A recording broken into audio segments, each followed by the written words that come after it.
اعوذ باللہ من الشیطان الرجیم بسم اللہ الرحمن الرحیم۔ آج کا ہمارا ٹاپک ہے کہ عید کیوں منائی جاتی ہے اور نماز عید سے پہلے پہلے کون سے ایسے کام ہیں جن کا کرنا سنت مبارکہ ہے اور نماز عید کا طریقہ کار کیا ہے۔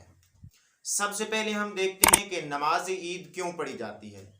اگر ہم عید کے لفظی معنی کی طرف توجہ کریں تو عید کا معنی ہوتا ہے خوشی۔ تو عید کے دن بھی لوگوں کو مزدوروں کو مزدوری مل رہی ہوتی ہے کہ جن لوگوں نے ماہ رمضان المبارک کے اندر روزے رکھے ہیں، عبادات کی ہیں، نوافل پڑھے ہیں، قیام اللیل کیا ہے، لیلۃ القدر کی تلاش کی ہے اور باقاعدہ طور پر قرآن کریم کی تلاوت کی ہے، تو عید والے دن ان لوگوں کو ان کا اجر دیا جا رہا ہوتا ہے، تو جس کی وجہ سے عید کو عید کہتے ہیں۔ اور آئیے حضرت عمر رضی اللہ تعالی عنہ کے اس واقعہ سے ہم ملاحظہ کرتے ہیں کہ عید کا دن واقعی ہمارے لیے عید کا دن ہوتا ہے یا نہیں۔ حضرت عمر پاک رضی اللہ تعالی عنہ کی پاک ذات نے کس طرح اس دن کو سیلیبریٹ کیا ہے۔ عید والے دن چند لوگ حضرت عمر رضی اللہ تعالی عنہ کی پاک ذات کے ہاں پہنچتے ہیں، تو حضرت عمر رضی اللہ تعالی عنہ کی پاک ذات رو رہے تھے۔ تو لوگوں نے پوچھا، اے عمر رضی اللہ تعالی عنہ کی پاک ذات، یہ دن تو خوشی کا دن ہے، آپ اس دن رو کیوں رہے ہیں؟ کیا ماجرا ہے؟ کیا وجہ ہے؟ تو حضرت عمر رضی اللہ تعالی عنہ کی پاک ذات نے بیان فرمایا، آپ نے فرمایا، ھذا یوم العید ھذا یوم الوعید، یہ عید کا دن بھی ہے اور یہ وعید کا دن بھی ہے۔ عید کا دن اس طرح ہے کہ اس دن کے اندر ہم لوگ اس طریقے سے خوشی منا رہے ہوتے ہیں کہ ہم نے روزے رکھ لیے ہیں، ہم نے صدقات اور خیرات دی ہیں، ہم نے قیام اللیل کیا ہے۔ لیکن وعید کا دن کس طرح ہے کہ ہو سکتا ہے کہ یہ جو روزے ہم نے رکھے ہیں، صدقات و خیرات کی ہیں، قیام اللیل کیا ہے، ہو سکتا ہے یہ قبول بھی ہوئی ہوں یا نہ ہوئے ہوں، تو ہو سکتا ہے یہ قبول بھی ہوئے ہوں یا نہ ہوئے ہوں۔ آپ نے فرمایا، میں اس وجہ سے رو رہا ہوں کہ مجھے معلوم نہیں ہے کہ میرے روزے مقبول ہوئے ہیں یا رد کر دیے گئے ہیں۔ تو دیکھیے، یہ دن جو ہوتا ہے یہ عید کا دن بھی ہوتا ہے اور جو اللہ والے ہیں ان کے لیے یہ آزمائش کا دن بھی ہوتا ہے۔ تو اس وجہ سے مسلمان عید مناتے ہیں، اور آپ کو پتہ ہونا چاہیے اسی دن کے اندر کوئی شخص اگر روزہ رکھتا ہے، کھاتا پیتا نہیں، اس کو عید کے دن پر سیلیبریٹ نہیں کرتا، تو وہ شخص حرام کام کر رہا ہے، اس کو ثواب کی بجائے گناہ مل رہا ہے۔ آئیے دیکھتے ہیں کہ عید سے پہلے پہلے کون سے کام کرنے چاہیے۔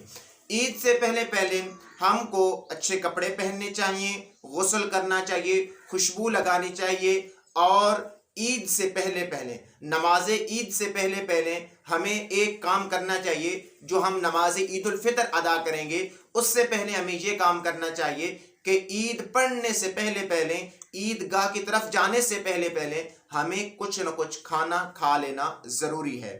اور میرے آقا اعلیٰ نبی جینا علیہ الصلوۃ والسلام کا معمول تھا کہ عید الفطر سے پہلے پہلے حضور علیہ الصلوۃ والسلام چند کھجوریں، پاک عدد کھجوریں تناول فرمایا کرتے تھے، اور عید الاضحیٰ سے پہلے پہلے نہیں تناول فرمایا کرتے تھے۔ آئیے دیکھتے ہیں کہ جب عیدگاہ کی طرف جانا چاہیے تو کون سا عمل کرنا چاہیے۔ عیدگاہ کی طرف بندہ جائے تو اس کو چاہیے کہ بندہ آہستہ آواز میں تکبیرات تشریق کہتا ہوا چلا جائے۔ اور ترمذی شریف کی حدیث مبارکہ ہے، میرے آقا اعلیٰ نبی جینا علیہ الصلوۃ والسلام کا معمول رہا ہے کہ حضور علیہ الصلوۃ والسلام کی پاک ذات جب عید پڑھنے کے لیے جاتے تو ایک راستے کی طرف سے جاتے اور دوسرے راستے کی طرف سے واپس آتے، اور اس کو روایت کرنے والے سیدنا ابو ہریرہ رضی اللہ تعالی عنہ کی پاک ذات ہے۔ تو ہمیں بھی ایسی سنتوں پر عمل کرنا چاہیے، اور عید والے دن ہی بندے کو چاہیے کہ وہ بندہ زیادہ سے زیادہ اپنے جب عید پڑھ لے تو اپنے گناہوں سے معافی مانگے اور زیادہ سے زیادہ توبہ و استغفار کرے۔ اور یہ وہ دن ہوتا ہے جس کے اندر اللہ تبارک و تعالیٰ اپنے معصوم فرشتوں کو حکم دیتا ہے کہ آپ جاؤ، تو وہ فرشتے ان کی ڈیوٹی ہوتی ہے کہ کوئی چوراہے پر کھڑے ہو جاتے ہیں، کوئی کسی جگہ پر کھڑے ہو کر کہتے ہیں، منادی ندا دینے والا کہتا ہے کوئی ہے جو اللہ تعالیٰ سے مانگے تو اللہ تبارک و تعالیٰ اس کو عطا کرے گا۔ تو یہ اسی دن کا ہی کمال ہے۔ تو ہمیں چاہیے کہ ہم اس دن کے اندر زیادہ سے زیادہ عبادات کریں، زیادہ سے زیادہ اچھے کام کریں اور اپنے گناہوں سے توبہ کریں۔ تو چلیے دیکھتے ہیں کہ نماز عید کا طریقہ کیا ہے۔ سب سے پہلے آپ ایک مسئلہ سماعت فرما لیں کہ نماز عید اس شخص پر ضروری اور لازم اور واجب ہے کہ جس پر نماز جمعہ واجب ہوتا ہے۔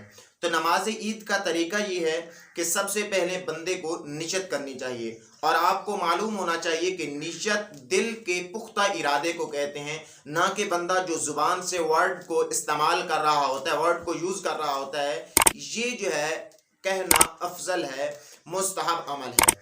تو سب سے پہلے بندے کو نیت کرنی چاہیے، اور اس کے لیے مخصوص الفاظ اپنی اپنی زبان کے اندر ہوتے ہیں۔ میں آپ کو اردو کے اندر بتاتا ہوں۔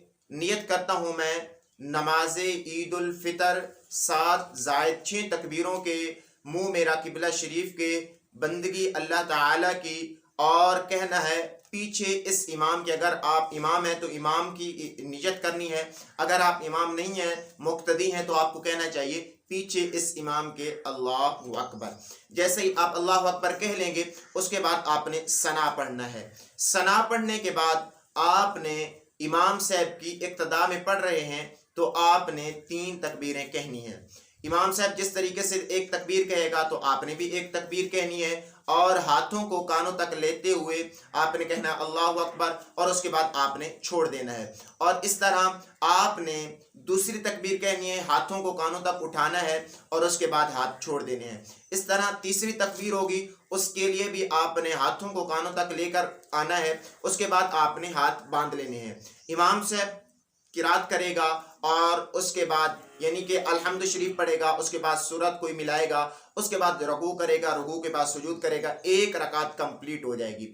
ساتھ میں دوسری رکعت ہوگی، اور دوسری رکعت کے اندر بھی آپ نے ایسا ہی کرنا ہے، لیکن اس کے اندر تھوڑا سا فرق ہے کہ امام صاحب جو ہوگا وہ پہلے قرات کرے گا، الحمد شریف بھی پہلے پڑھے گا، اور اس کے ساتھ کوئی بھی سورت ملائے گا تو وہ یہ کام پہلے کرے گا۔